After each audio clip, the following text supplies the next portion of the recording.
Hello and welcome to Monkey Knife Fight Live. Folks, I'm Connor Roundtree, and we are back to talk a little NBA Game 4 action. Of course, we're joined by guest analysts Noor Zainab and Nick Whalen. Our producer behind the scenes is Jason Rubin, because I wanted to give him a shout out today. Getting into the series so far, Noor, we're going to throw this one to you first. What are your thoughts on the series overall? Giannis is a freak of nature. He is insane. I don't know how you stop him. I don't know what you do. If you don't have a Nick Nurse on your squad, I feel bad for you to get the defensive schemes going for Giannis. I think the problem with the Suns too is right. They don't really have the manpower to stop him. Having their other center go down and just having it on the floor is not going to be enough to stop the powerhouse that is Giannis. No one else can really get in the way of him. And the other part of it too is the Suns can't afford to not shoot. They can't afford to not pass the 20-point mark. Someone has to be able to score going up against Giannis. Yes, he doesn't really have the best scoring support around him, but Giannis alone is enough to score for his entire team. So you have to make sure that you are replicating the same scoring that Giannis is. In that way, the Suns have to hit their threes.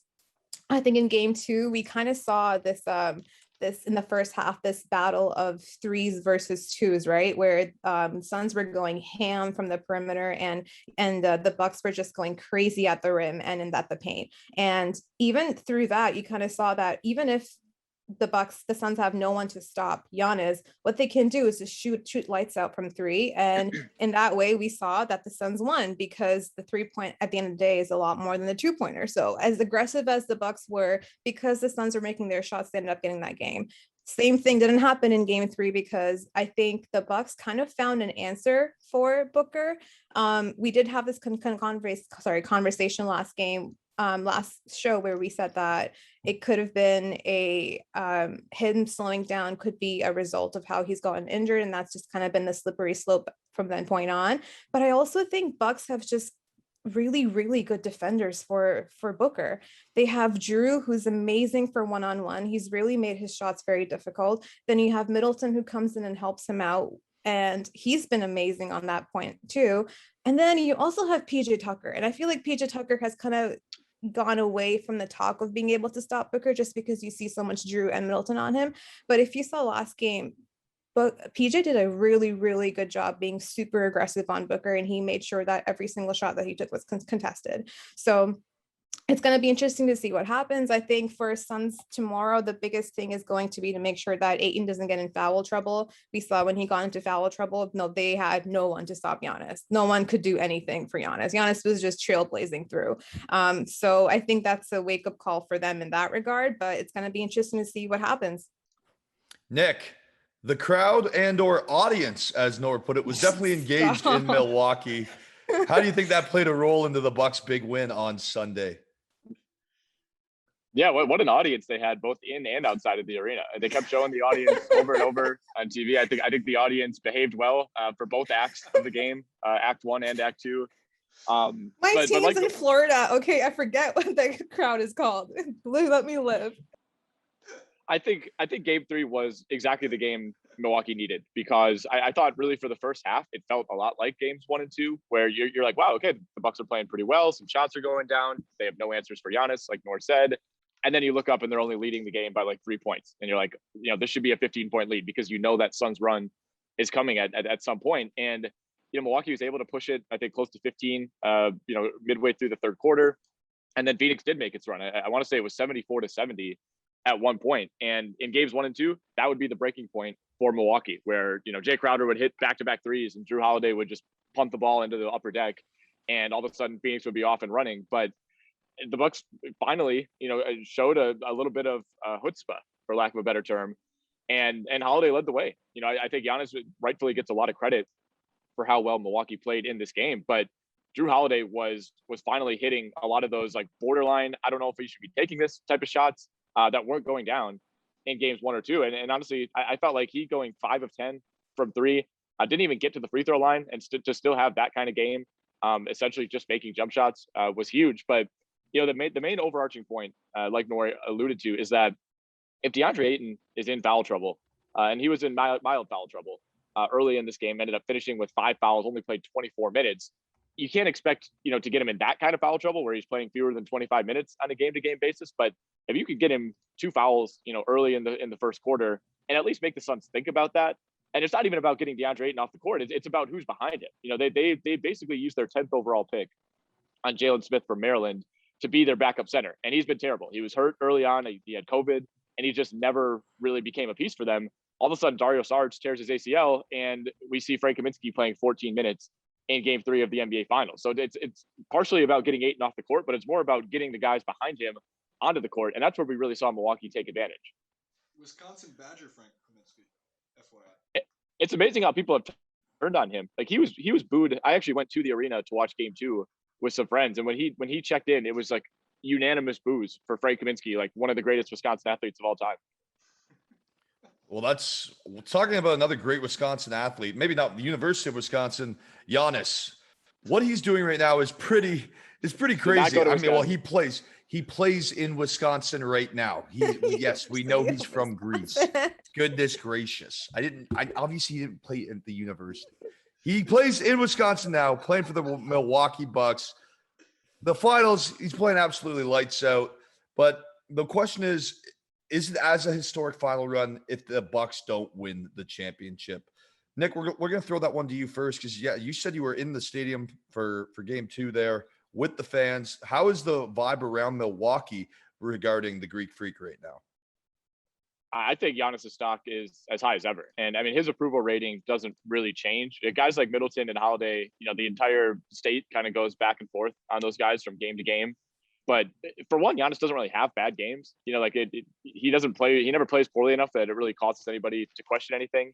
Certainly at times in the Brooklyn series, I think nationally he started to take a lot of heat just for, just kind of the lack of diversity, I guess, offensively. I don't really get that's the feeling around like true Bucks fans or people in Milwaukee. I think if anything, there's maybe an overappreciation as any home fan base has for its best player. But to answer the question of, does this playoff run, is it diminished if the Bucks don't win? I think the answer is yes, unfortunately. I mean, we've seen plenty of extremely, insane finals runs from guys like LeBron in losses. And, usually there's a kind of a general appreciation for how well he played, but the team that wins the finals is the team that's going to be celebrated, and that's what's going to be remembered. So, Giannis could average 40 and 15 the rest of the way. Like that's very much in the cards. If the Bucks lose in 6 or 7 games, yeah, we'll remember it as a great Giannis performance, but those things tend to be lost to history as time goes on. Yeah, to that point, Nick, I mean, the notoriety just isn't the same if you don't win the title. I mean, the great play will be noted over the summer, but, the winners and the legendary status are the people that will hoist the championship trophy. Nor, from your perspective, how is Giannis giving the Suns all these fits, and what is the path the Suns need to take to get back in the win column for Game 4? I think like we mentioned before, the Suns just can't not afford to shoot, right? That's what the Suns are good at here, especially going up against the Bucks and their height. All they can really do instead of making it life harder for Giannis because they don't really have the personnel to do that, they got to make their shots. And to do that, they have to have Booker really come through. I think, like we mentioned before, the defense on Booker is kind of the main point here too. If he can't go off, I can't see anybody else in the Suns do much. We can have Ayton go crazy, but Ayton's not going to go up against someone like Giannis. Giannis is going to go crazy on Ayton. I think just because of that, you're just going to have to see a lot more shooting going forward for the Suns. And for the Bucks too, as great as Middleton as Drew had been for the last game, the only thing that concerns you with them is the consistency. So whether they're going to be consistent or not to the game tomorrow, we're going to have to find out. Well, to quote Chris Rock, it's not raining threes, it's drizzling twos. And that's what the Suns need to get back to doing is raining down those threes. Yeah, that's actually from the movie Grown Ups. And I did watch that on the weekend. That's a real quote from Chris Rock from a movie. Getting into a featured more or less contest, Devin Booker and Giannis. They're going toe-to-toe on the more or less. It's looking pretty solid for Devin Booker, 27.5 points. But Giannis's number, based on his incredible play, has skyrocketed to 34.5 points. Yesterday it was coming in at 35.5. That's a pretty crazy number. Nick, we're going to ask you, why do you think that number is so high? Is it based on his play? And is that at all attainable in Game 4? I don't see why not. right? I mean, the way that he's played through these last two games, especially, I completely forgot during game three that he was even injured. I think he looks completely back. Game one, was certainly a bit of a feel out for him physically. Game two, he looked a little bit fatigued in the second half of that game. I thought game three, we saw, peak Giannis. That was as well as he's played really at any point this season. 13 of 17 at the line. That's been the big thing. He's no longer leaving like 10 points on the table night to night at the free throw line. He sped up his routine a little bit in game three. We'll see if that carries over. Chances are he probably does regress a little bit from the line based on what we've seen from him this season, but he seems to be a lot more confident there. He only turned the ball over once. And he also sat the last few minutes of the game and wasn't super aggressive in the fourth quarter, just because Milwaukee led the game comfortably and they started to lean a little bit more on the role players. I was talking with some guys after the game, like Giannis pretty easily, it felt like could have had 50 in this game if he really wanted. And the way that the game played out didn't necessarily call for it, but we keep saying it over and over. Like DeAndre Ayton is really the only guy who can challenge Giannis in one-on-one scenarios. And then even he is not a perfect matchup. Like Giannis is going to overpower him more often than not. And if he's off the floor, they just have no options. They've tried to go small, kind of try to bait Giannis into charges or posting up smaller guys. He's finally playing, I think, with the confidence that we've seen from him, frankly, for a lot of the regular seasons in the past. And that seemed to kind of abandon him, at times in that Atlanta and in the Brooklyn series where he just looked a little bit lost and wasn't making great decisions. He made every right decision in game three. And I think Milwaukee, comes into this game four as favorites. I think they feel pretty good about where they're sitting after those two tough losses in Phoenix. And at this point, I don't see how you cannot take the over on Giannis. Well, I mean, 41 points in game three, as you noted, an absolutely huge game. Nor, what do you think about Giannis? Do you think it's that cut and dry like Nick is playing it out to be? Because 35 points definitely seems attainable, especially seeming how Nick pointed it out. He didn't even fully push in that fourth quarter.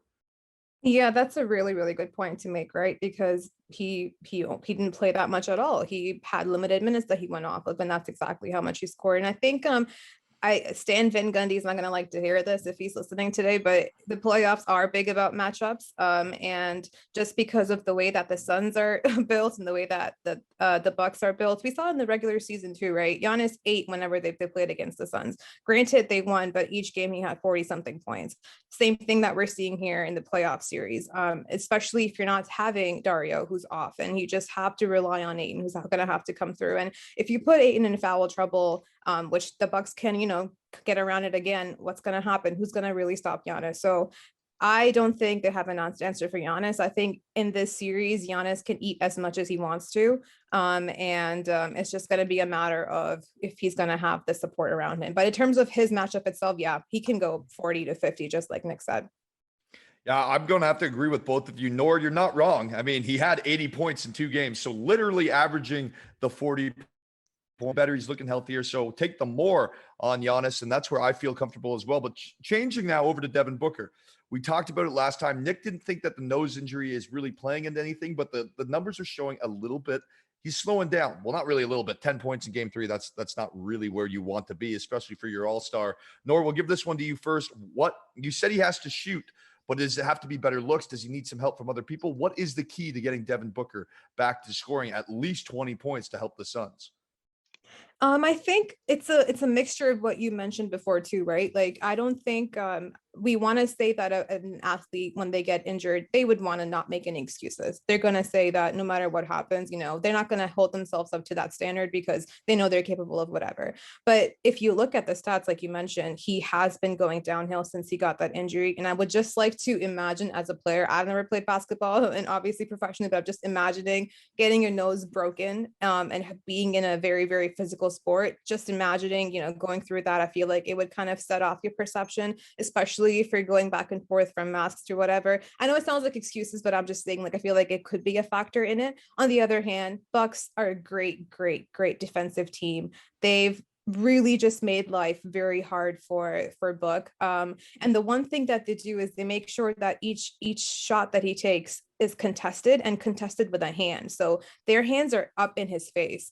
In order to do anything, the Suns are going to have to find a way to make sure that Book gets more open shots. I think next game, they're going to have to find a rhythm for Booker to get going, just so that, because when Book's hot, he's hot. you can contest as much as you want to, but he's going to nail those shots no matter what happens. But I think in order to just get him to that point, they need to feed him. They need to get him more open looks. That kind of falls on making sure that the spacing is there, maybe opening it up through Chris Paul, having a little bit more of the cam squared on the floor at the same time as Book. But I think in order for anything to happen for the Suns, we need to see the best player on their team, and the best player on their team needs to get hot. So what do you think about the actual projection line itself then? Do you think that Booker can eclipse the 28 points that he needs on Monkey Knife Fight? Tomorrow night, just because of things we mentioned, I feel like especially being in Milwaukee, knowing that you have three different players that you I regret speaking. I swear to God. I'm so sorry. I brought it up, I think 3 times already in this show, plus once last show. It's such a classic line, and it bugged Nick dropped so like much. 5 audience bombs in one sentence. Nick, it just bugged Nick so much. I wish I could see Nick grinning right now.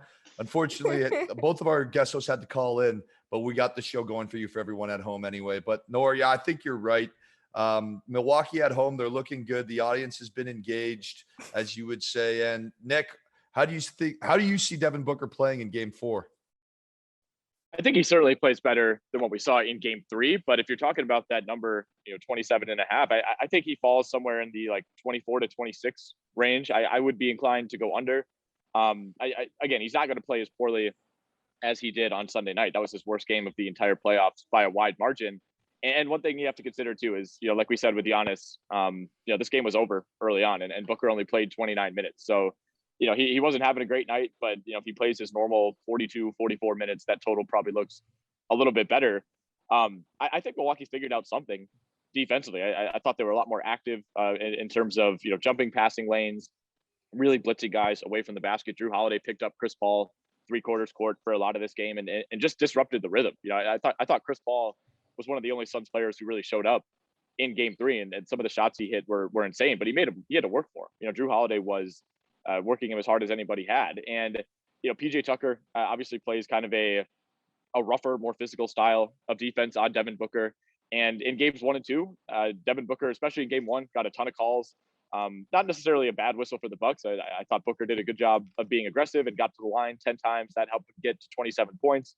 And then, of course, in Game 2, he comes out and hits 7 threes and is just draining everything. Game 3, obviously on the lower end of the extremes, but I feel like this line's a little too high, just based on the fact that he had those 7 threes in Game 2. He is a great shooter, but that's been an anomaly for him in these playoffs. There's a lot of 0 of 5, 1 of 7, 1 of 7, 1 of 8 from 3. If you look at his box score just in the last couple of weeks. So I would expect a progression from Game 3, but a regression from Game 2, if that makes sense. So he's not going to score 10 points. I don't think he's going to score 31 points. I think he's somewhere in the middle, and he probably comes in under where that number is set. Well, for everyone listening at home, all you have to do is select that. That is the featured more or less contest on Monkey Knife Fight. Go and select what you think is going to happen. Is it going to be more or less on Giannis? Is it going to be more or less on Booker? Scroll down. You can select your buy in there, see your prize amount, and then all you have to do is hit submit. A few more players to just watch out that you need to know on Monkey Knife Fight. Drew Holiday has 7. His line is 7.5 assists. In case you want to spice up your more or less contests and you want to play with Drew Holiday. Nick, we'll throw this one to you first. We've been talking before you joined us. Before we went on air, we talked about how well he's been playing defensively. What do you think about Drew Holiday's assist line heading into Game 4? It's at 7.5 assists right now. Can he eclipse that, or where do you see him going?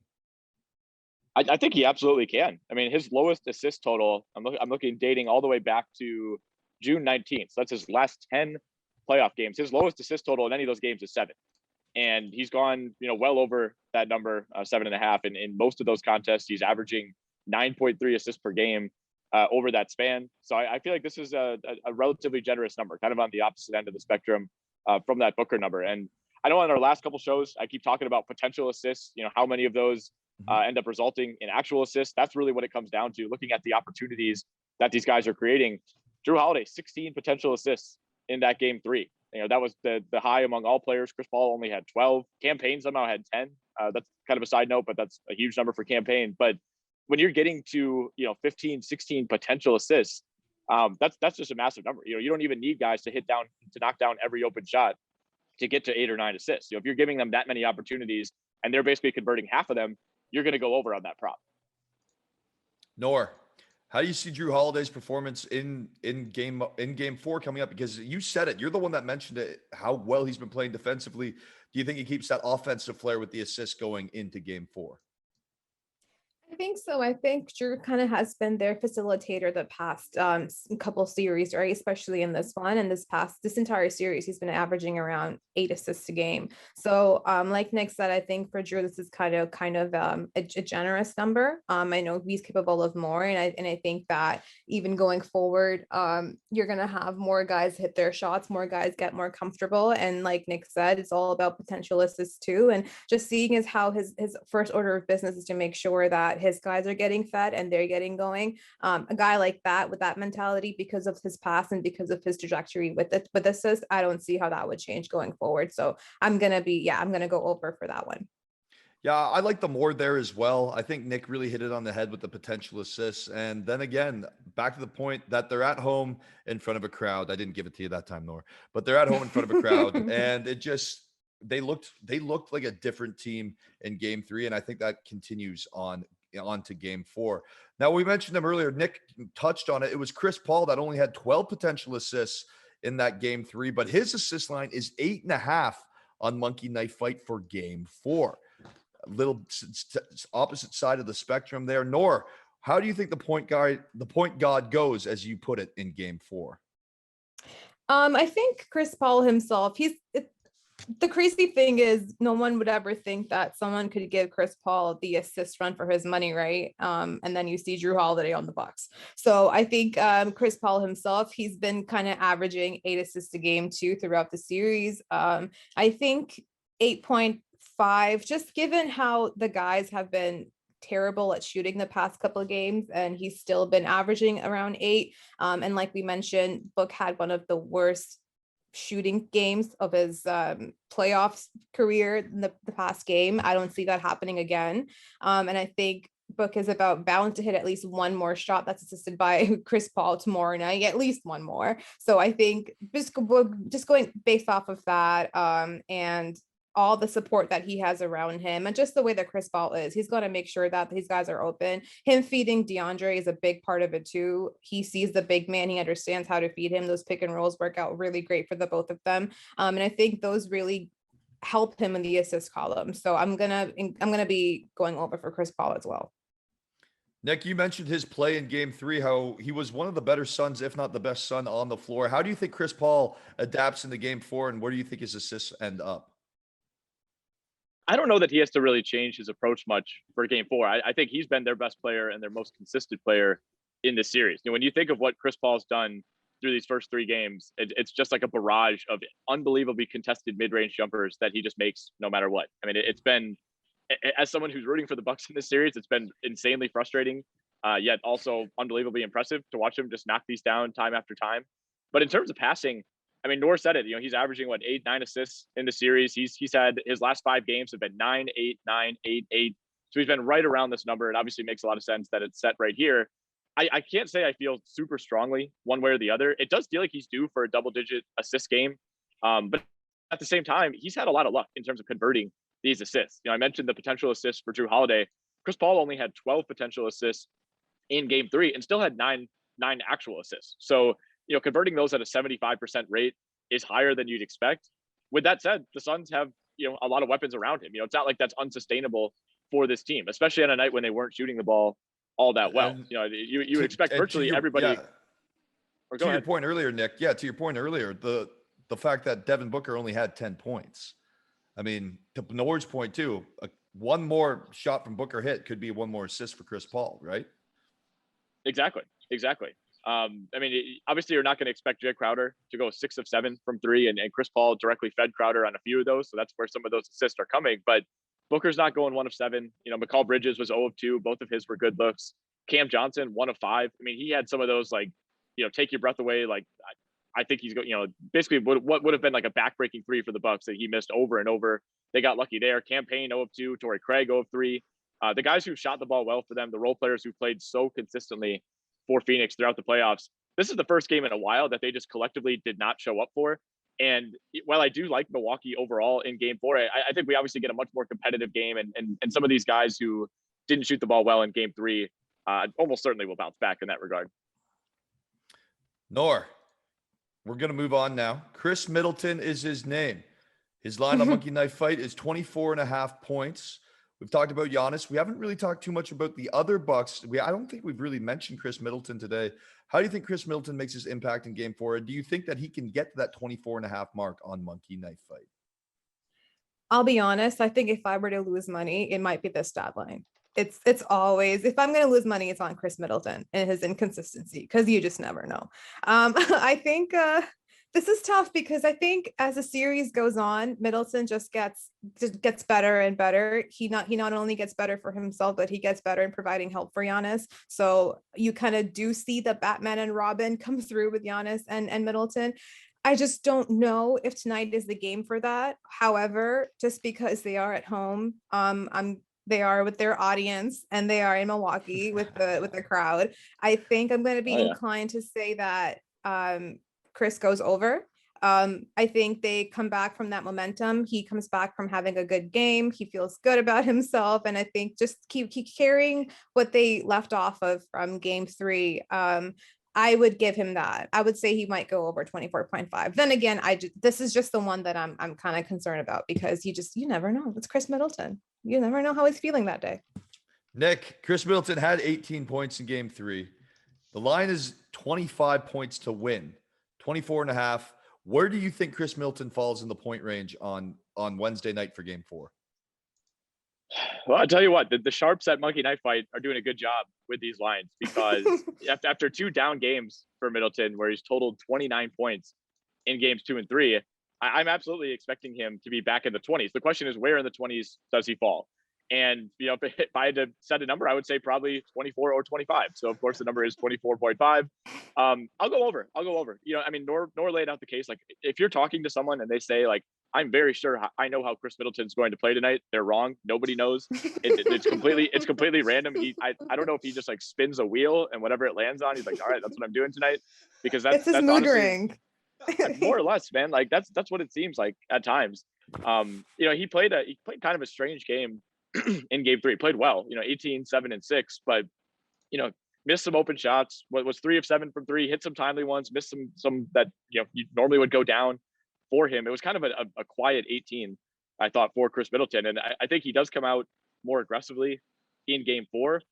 With that said, it kind of depends how much they're running things through Giannis, because there were times, especially in the second and third quarter of game 3, where Giannis is coming down, he's pinning Jay Crowder or Cam Johnson or whoever it is on the block and just demanding the ball. And if he doesn't get it, he reposts and, kind of in the mid range and gets it there and operates from there. And I think if Giannis is going to be that aggressive and is willing to just bully his way to the rim every single possession, you're fine with that. If you're the Bucks, Chris Middleton's not the type of player who's like, I need my 25 shots. If Giannis is rolling, he's fine just being the guy who's setting him up.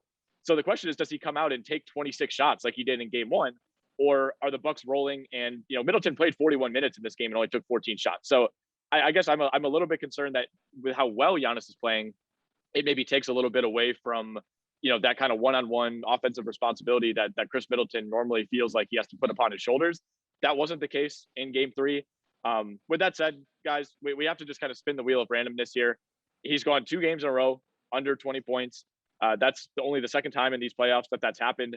I think he bounces back here. I think he has a decent shooting game, 4 or 5 3-pointers, and we're looking at maybe 26 or 27 points from Chris Middleton. Nick likes the more on Monkey Knife Fight. Nick, how do you see game 4 going as a whole in Milwaukee in front of the audience or crowd, however you want to say it? Who wins game 4 on Wednesday night? I don't know if anybody has Mike Breen's number, but if we could kind of get this in his ear, like, hey, can you say audience instead of crowd? Like, that'd be really funny for a very select few people. That'd be super funny. It's just that one girl in Toronto, please. Yeah, just do it once. It's going on the poll. We're putting up a poll tomorrow. This is my very bad Leviton impression, but is it considered an audience or a crowd? I think the question is like. Sorry, Nick, continue. Go ahead. Is it acceptable to call a basketball audience a crowd, or a basketball crowd an audience? See, now they're interchangeable. That's what I was going to ask. I was going to ask the question, where does the line of an audience start and the line of a crowd begin? You know, where do we walk this fine blurred line? Nor, you're the one that Jason, got us. why'd you have me on here? Just to get roasted, right? Every day. That's what I'm here for. Don't call the crowd an audience, and you won't get roasted. I mean, this all started because you referred to the audience as a library, and so we don't even, is an audience a library or is a crowd a library? All you have to say back was I wasn't even in the audience the past 2 years. My team has been in Tampa, Florida. Okay, I'm sorry. I'm just anyone bitter. who hears that That's would think you were at a play. Nor, I might as well be at this point. Nor, all the fun and joking aside, who do you have winning game 4 on Wednesday night? Personally, I'd like to see the Bucks lose just so Nick has something to not be happy about. But on the other side, I think this is going to be tough, honestly. I think if the Bucks, that every game is going to be a must-win game for the Bucks. But I think tonight, after yesterday, is another one big game for the Bucks. They're at home. They just had a really big game from Giannis. They are against a team that's a little bit shorthanded when it comes to height.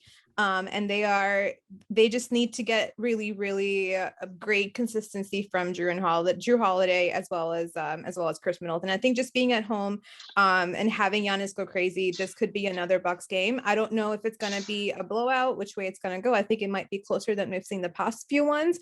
But on the other hand, too, I think a lot for the Suns is going to just depend on how they stop Giannis. I personally don't think they have an answer unless you have a Pascal Siakam, an OG, or a Marc Gasol on your team. You ain't got no answer for Giannis. Just move out the way. You're gonna get trampled. And I think the Suns just have to hit their threes. They have been terrible from shooting. You can't afford to have Chris Paul be the one with the highest points, and the highest point being 19 points. It's not gonna convert that great when it comes to Giannis. And I think yeah, we're just going to have to see which game brings their shooting. And I think at the end of the day, Giannis is going to have a game, but it's more so about the role players of the Bucks, who, if they're able to come through or not, and give the Bucks the win. Well, to our audience at home, because that is what that actually is called. Thank you so much for tuning in. God, I'm leaving. Bye. Thank you so much for tuning in to Monkey Knife Fight Live. Nor Zainab, Nick Whalen, thank you guys so much for joining us. For our director and producer, Jason Rubin. Folks, I'm Connor Roundtree. Remember to hit it hard and enjoy Game 4.